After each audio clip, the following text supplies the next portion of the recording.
Ça y est, le changement d'heure arrive et tu te demandes si ça va littéralement bouleverser le sommeil de ton bébé, si vos journées vont être impactées. Bref, tu sais pas trop comment gérer et comment t'y préparer. Pas de panique, on va répondre à ça dans cette vidéo.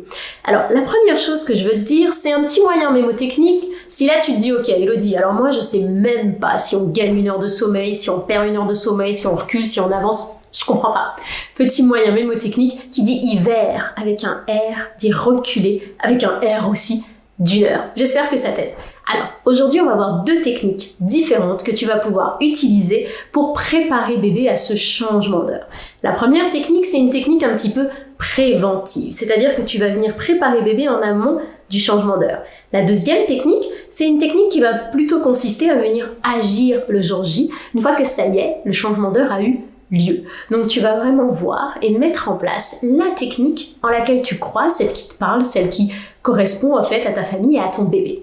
Et on va finir cette vidéo avec mon avis personnel et la technique que je préfère choisir. Ok, on y va. Avant de commencer, je tiens à dire quelque chose d'important pour les petits bébés, et notamment si ton bébé a moins de 6 mois, je dirais vraiment aucune inquiétude. Le changement d'heure n'aura pas encore de réel impact sur ton bébé. Pourquoi?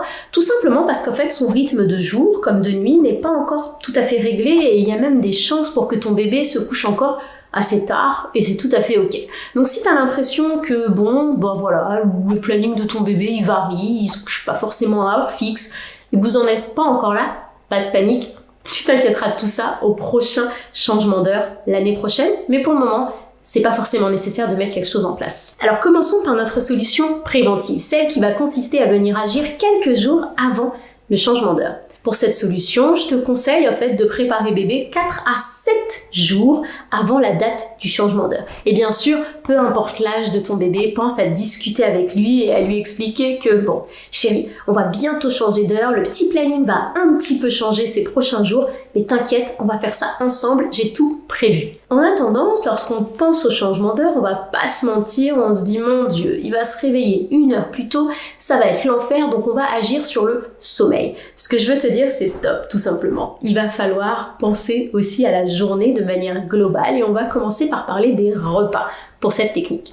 Donc, avant de s'attaquer à la nuit, on parle du repas. Si tu as l'habitude de faire manger ton bébé, par exemple, à 12 heures, tu vas pouvoir décaler son repas de 15 minutes chaque jour, si tu as décidé de faire ça sur 7 jours, ou chaque 2 jours, si tu as décidé de faire cette transition sur 4 jours. Donc oui, il va falloir un petit peu de mathématiques, je te l'accorde. En décalant petit à petit l'heure du repas, en fait, tu amèneras petit à petit bébé à manger à son heure habituelle le jour du changement d'heure. Pouf! Et du coup, le changement d'heure passera limite inaperçu. Donc midi 15 le premier jour, midi 15 le deuxième jour, puis midi 30, puis encore midi 30, puis midi 45 si tu fais ça sur 7 jours.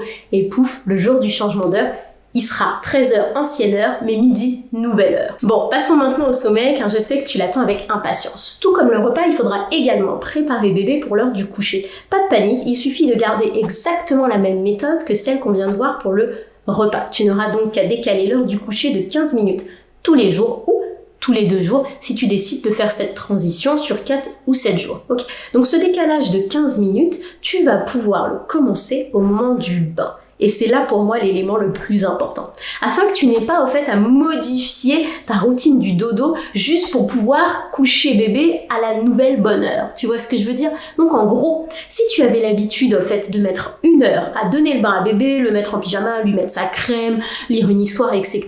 Si ça mettait 1 heure, ça doit rester comme ça. C'est pour ça qu'il est important d'effectuer le décalage avant le bain pour ne pas avoir en fait à tout bouleverser et que bébé sente que, mon Dieu, ça y est, ça va plus vite que d'habitude et que ça génère en fait plus de stress qu'autre chose. Donc au final, en décalant l'heure du coucher de 15 minutes tous les jours ou tous les 2 jours, en fonction de ton choix sur 4 ou 7 jours, tu arriveras comme si de rien n'était le jour J à l'heure de coucher habituelle.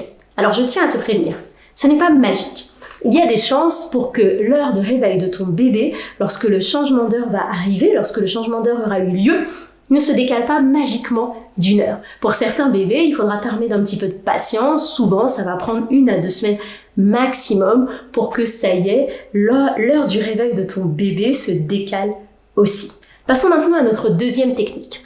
Celle-ci consiste tout simplement à attendre le jour J, le fameux jour du changement d'heure, pour venir agir.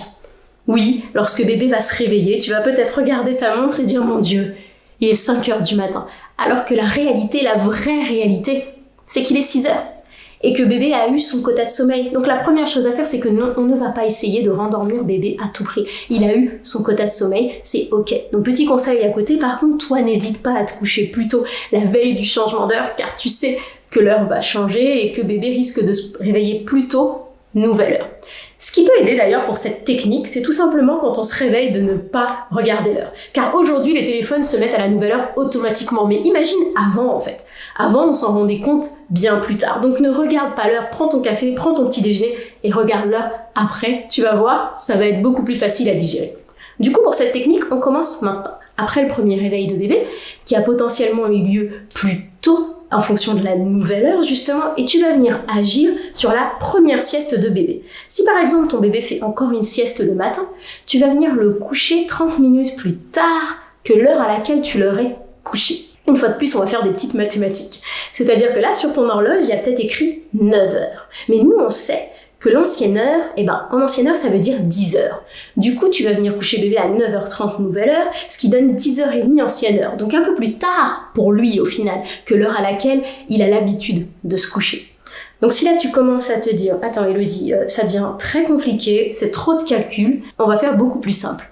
Tu vas tout simplement te dire que tu vas coucher bébé 30 minutes plus tard que l'heure habituelle en fait. Donc il est 9h, tu couches bébé à 9h30 si tu avais l'habitude de le coucher à 9h. Ne te préoccupe pas de ancienne heure, nouvelle heure.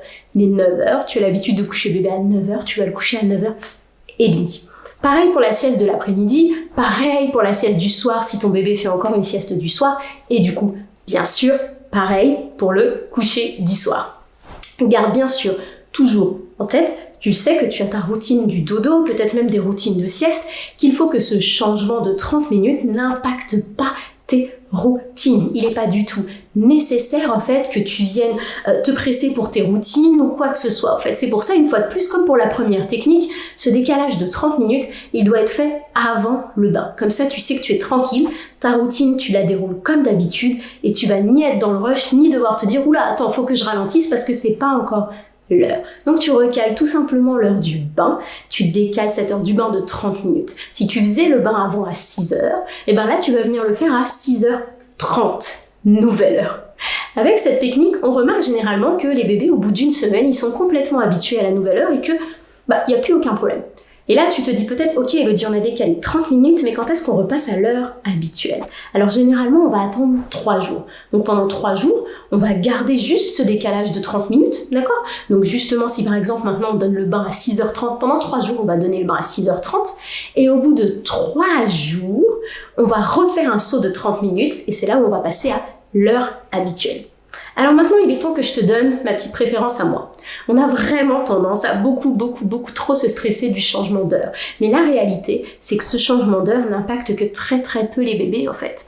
Et on remarque que souvent, même en ne faisant rien du tout, naturellement, au bout d'1 ou 2 semaines, ça y est, les bébés s'adaptent naturellement à cette nouvelle heure, à ce nouveau changement, comme si en fait ils avaient juste besoin d'un petit peu de temps pour que leur horloge interne se règle d'elle-même. Comme au final, ce qu'on fait pour nous adultes. On met pas forcément en place des techniques et on attend que les choses se fassent. C'est pour ça que je préfère la deuxième technique qui consiste à attendre que le changement d'heure ait eu lieu. Car je le dis toujours, on n'anticipe pas forcément une situation qui n'a pas encore eu lieu pour les bébés.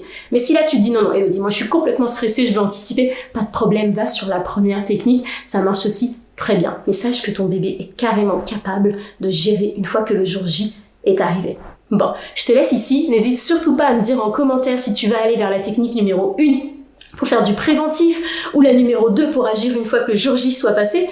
Ou est-ce que tu te dis, Elodie, je vais laisser comme ça et on verra bien comment ça se passe. Je te laisse ici et je te dis à très bientôt.